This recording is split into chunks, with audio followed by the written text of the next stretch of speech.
Assalamualaikum warahmatullahi wabarakatuh. Perkenalkan, nama saya Fitri Mutiara Sari, NIM 2002-052, Prodi Sarjana Keperawatan.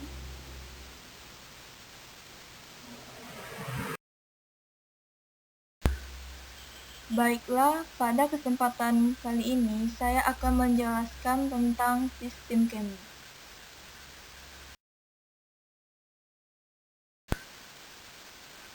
Pengertian sistem urinaria. Sistem urinaria merupakan sistem ekskresi yang memproduksi, menyimpan, dan mengalirkan urin ke seluruh tubuh. Urin merupakan hasil filtrasi darah yang berlangsung secara terus-menerus. Sistem urinaria terdiri dari ginjal, ureter, vesika urinaria, dan uretra. Zat-zat yang tidak dipergunakan oleh tubuh dalam air dan dikeluarkan berupa urin. Selanjutnya yaitu susunan sistem kemi. Susunan sistem kemi terdiri dari 4. Yang pertama yaitu memiliki 2 ginjal yang menghasilkan urin. Yang kedua yaitu 2 ureter yang membawa urin dari ginjal ke vesika urinaria atau disebut dengan kandung kemih. Yang ketiga yaitu 1 vesika urinaria tempat urin dikumpulkan. Yang keempat yaitu 1 uretra, urin dikeluarkan dari vesika urinaria. A. Ginjal. Manusia memiliki 2 buah ginjal yang berbentuk seperti kacang merah dengan ukuran panjang 11 cm, lebar 6 cm, dengan tebal 3 cm. Ginjal terletak di belakang kavum abdominasi retroperitoneal di kiri kanan kolumna vertebralis, setinggi vertebra lumbalis 1-4.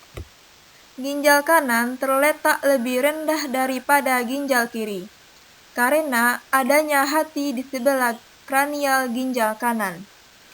Ginjal kiri dan kanan terletak berdampingan dengan organ-organ yang di sekitarnya, baik pada permukaan anterior maupun posterior.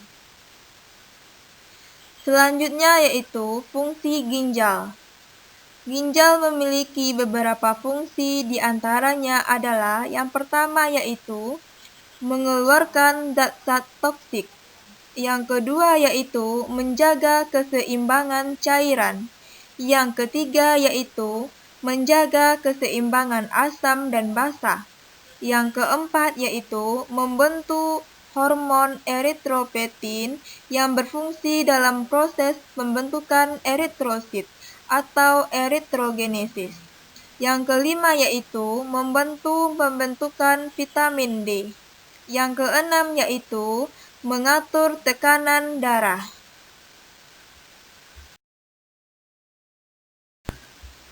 B. Ureter. Ureter adalah suatu jaringan yang dibentuk oleh jaringan otot polos dengan ukuran panjang 25-30 cm. Ureter menghubungkan ginjal dengan vesika urinaria. Pangkal ureter merupakan kelanjutan dari vulvis renalis yang meninggalkan ginjal melalui hilum renale, berada di sebelah dorsal vasa renalis. Kedua ureter bermuara ke dalam vesika urinaria dengan jarak 5 cm satu sama lain.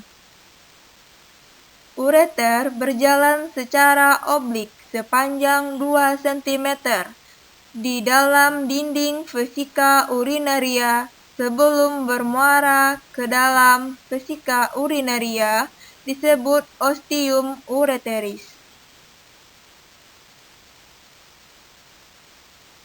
Fungsi ureter.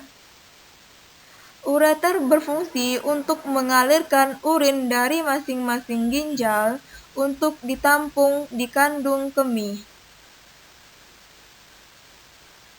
Terdapat 3 penyempitan ureter, yakni yang pertama yaitu penyempitan pada hilium renale.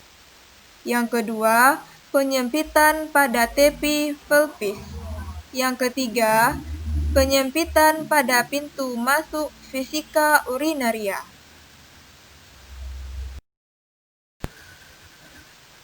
C. Vesika urinaria. Vesika urinaria atau kandung kemih merupakan sebuah kantong yang dibentuk oleh jaringan ikat dan otot polos. Volume vesika urinaria adalah 2000 sampai 3000 cc. Fungsi vesika urinaria.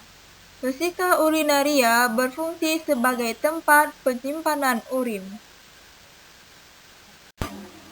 Selanjutnya, vesika urinaria mempunyai 3 buah dinding dalam keadaan kosong, yakni yang pertama yaitu facies superior, berbentuk segitiga dengan basis atau dasar menghadap ke arah posterior. Yang kedua yaitu facies infero lateral. Ada 2 buah yang saling bertemu di bagian anterior yang bulat dan di bagian inferior membentuk kolum vesicae yang difiksasi oleh diafragma orogonetalis. Facies interiolateral dan facies superior bertemu di bagian ventral membentuk spec vesicae. Yang terakhir yaitu facies posterior membentuk fundus atau basis vesicae. D. Uretra. Uretra merupakan suatu saluran sempit yang berpangkal pada kandung kemih. Fungsi uretra menyalurkan air kemih keluar.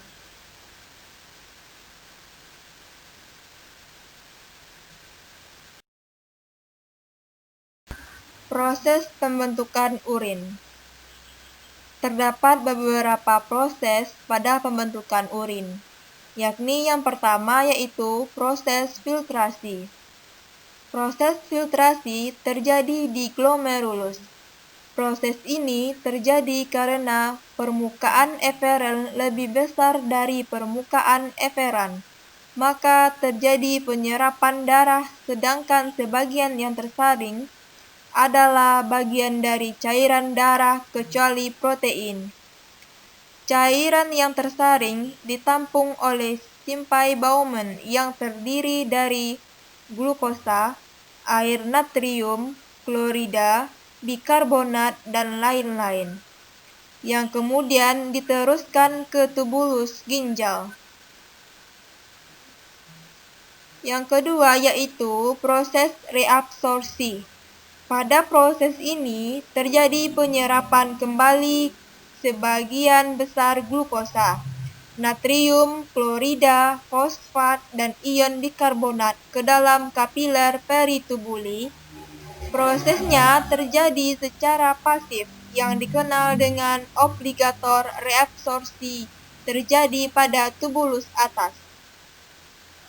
Sedangkan tubulus ginjal paling bawah terjadi kembali penyerapan natrium, dan ion bikarbonat bila diperlukan akan diserap kembali ke dalam tubulus bagian bawah.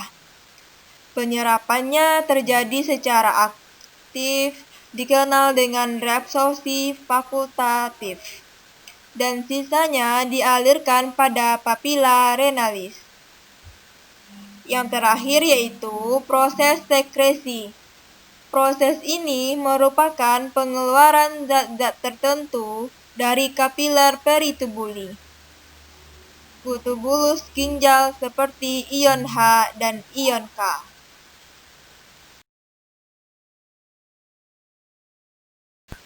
Sekian dari penyampaian saya. Kalau ada salah, saya minta maaf. Saya akhiri dengan Assalamualaikum warahmatullahi wabarakatuh.